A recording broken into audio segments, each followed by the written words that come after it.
the team already had two setters there and only one opposite. So the deal was that I was there and I would get some technical training in the morning for setting. But when we played competitive 6-on-6 in practice, I just played as the second opposite on the other side.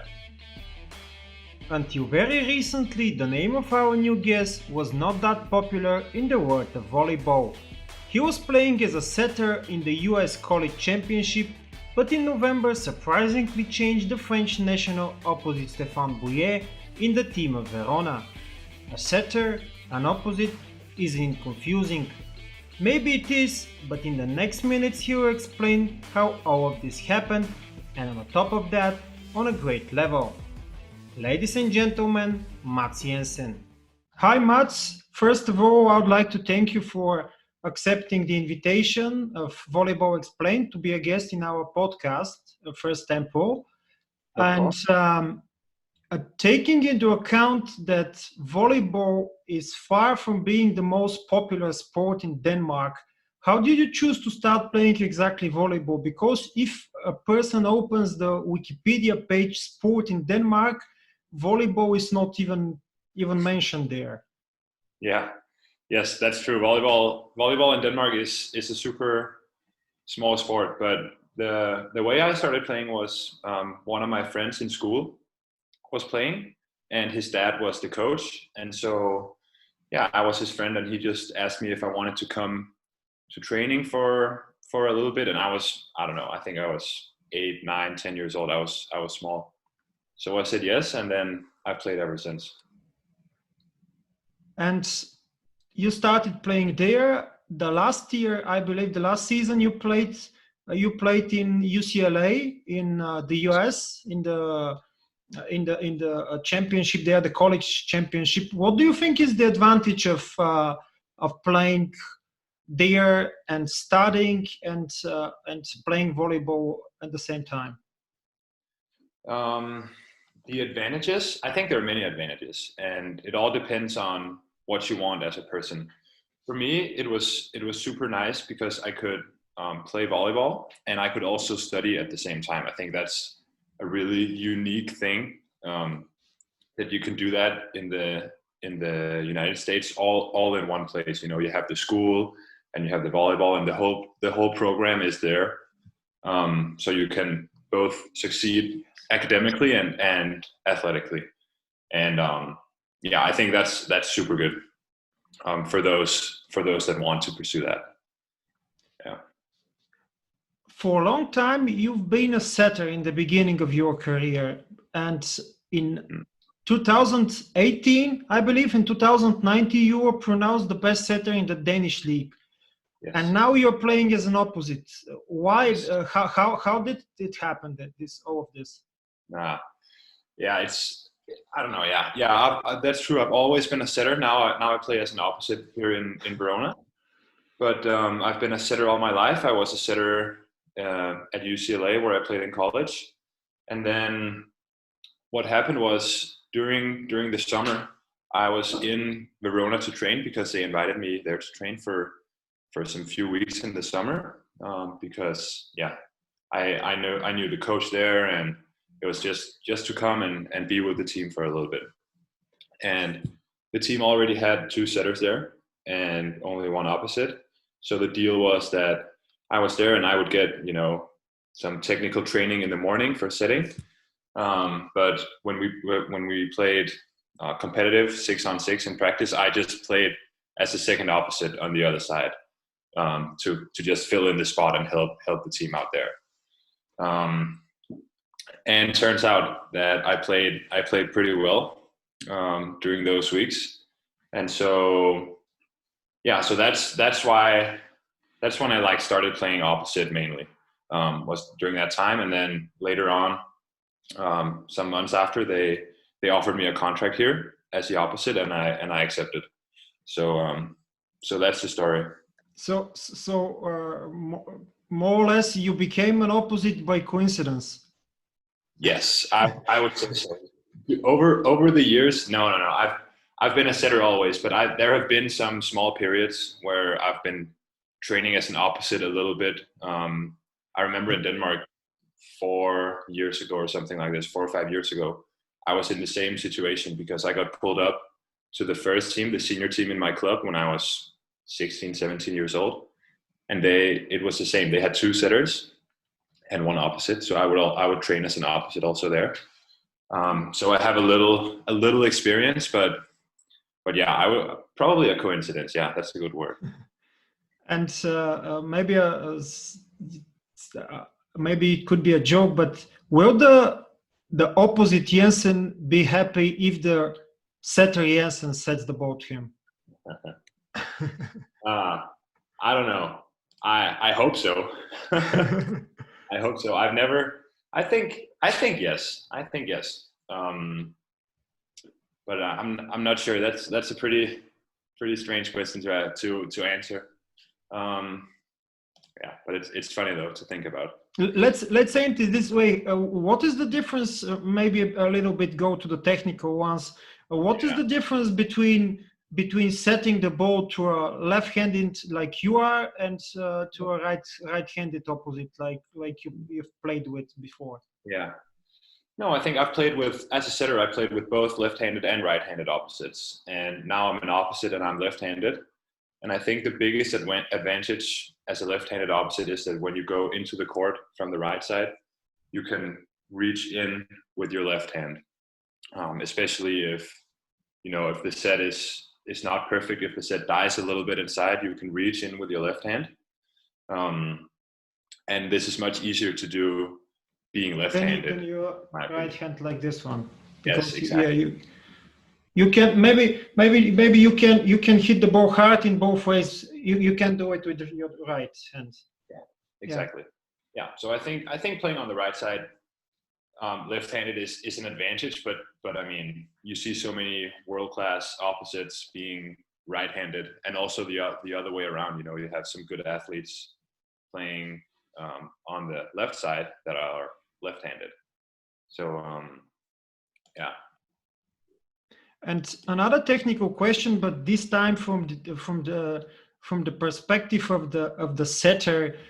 Do you think that left-handed setters have advantage since they can attack from second touch easier? Because you know that the common position of the setter is with the right shoulder towards the net, and you can surprise the opponent easier with the left hand instead of your right one. Yeah, I know what you mean. I think yes. The obvious answer is yes. As a setter, when I played, I was left-handed. I would always spike the ball and tip the ball with my left hand with great success. But I think even if you're right-handed, you will learn to tip with your left hand. As a setter, the good setters that I've played with that are right-handed will still tip and win the balls. So I think if you're a good athlete, you will learn and adapt. But for me personally, being left-handed really helped me as a setter. And in this regard, the last question about this combination of setter and opposite position, how are you able to combine them because they require very different skills? Of course, now you're playing only as an opposite, but you have times when you played both. Yeah, of course, when you're a volleyball player, you're kind of a specialist. If you're a setter, you're a specialist at setting, and if you're an opposite, you're a specialist at hitting. But you're still a volleyball player. And for me, the same things that I've practiced all over the years in serve and block, defense, all those things don't change even when you play as an opposite or as a setter. And also, the 2 positions play on the same side of the court in block and defense. They play on the right side. So those things are all similar. So I don't have to learn them from scratch again.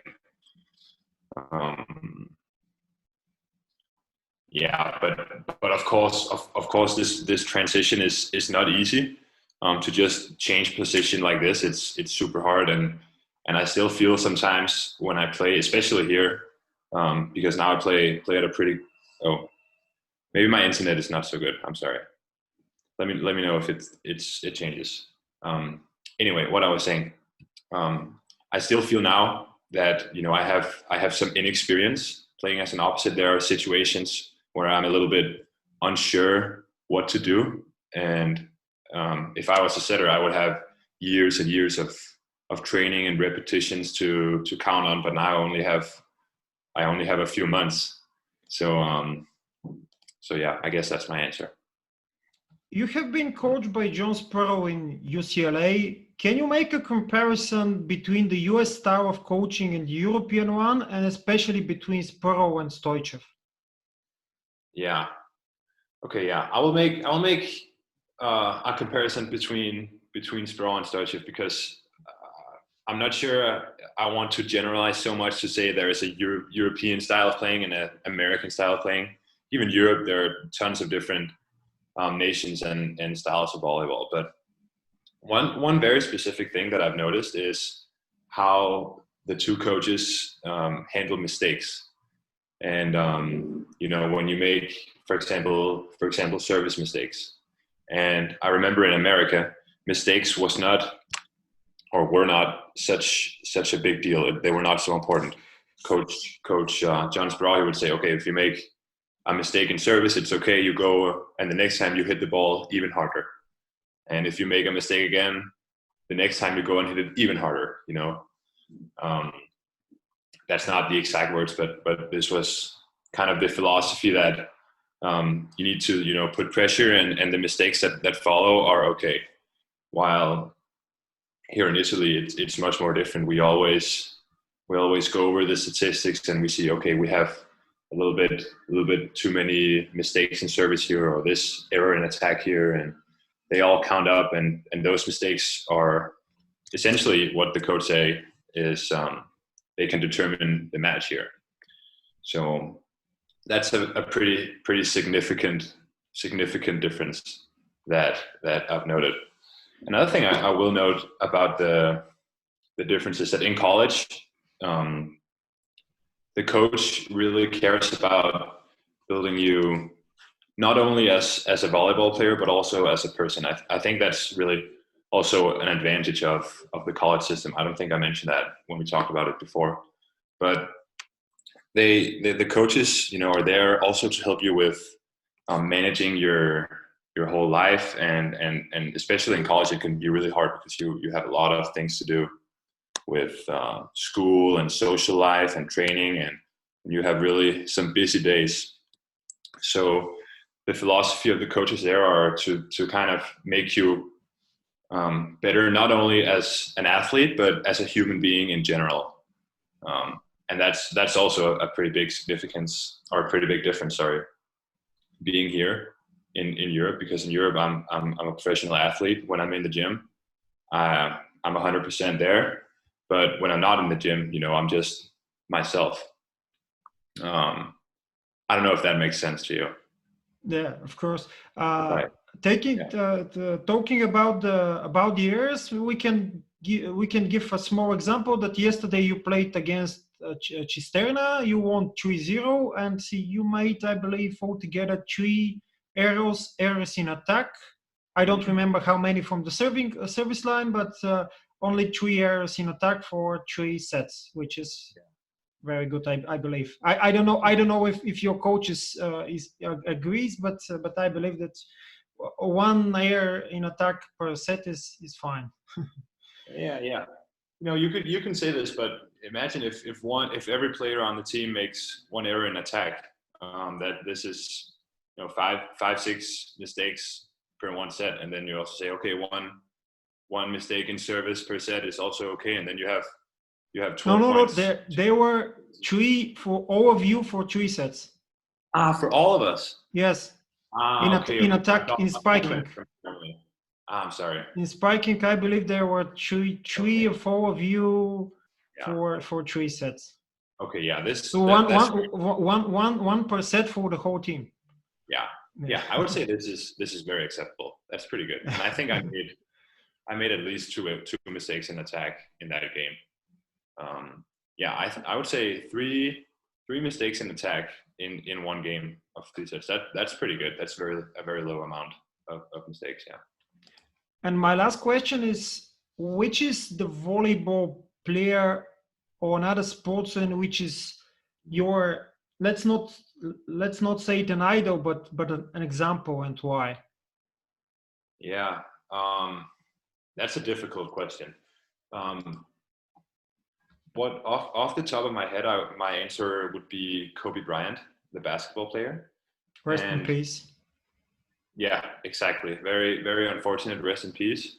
When I was in Los Angeles last year, he was a really big person because he played for the LA Lakers, all of his career, and he was really a big person in LA. And I would hear a lot of stories about him in particular, and how he would about his worth ethic, how he would just train and train and train, and be in the gym at 5 a.m. and have 3-4 trainings every day in the summer just to get ready for the season. And I think maintaining such a strong work ethic throughout a whole career is extremely impressive to me. As an athlete, I know how hard it is to get in the gym every day and work. And because of that sole reason, I really admire him for having done that in his career. I recently read a book from his, this Mamba Mentality, I believe it's the name of the book, and I could recommend this to all of our listeners and viewers, because I believe it's a very nice book. And of course, if you don't like to read that much, you can also at least watch or listen to some of the clips you can find on the internet in YouTube, and not only. Okay, Mads, thank you again for being a guest, and I would like to wish you a lot of luck until the end of the regular season, and also in the playoffs, because you'll surely go to the playoffs after the regular season. And I hope that you're going to go on with your success, because now you have 3 wins in a row, I believe. So let's make them 8 before the playoffs. I believe you have five matches left, I believe. So let's make them 8 before the end. Yeah, thank you again. Thank you.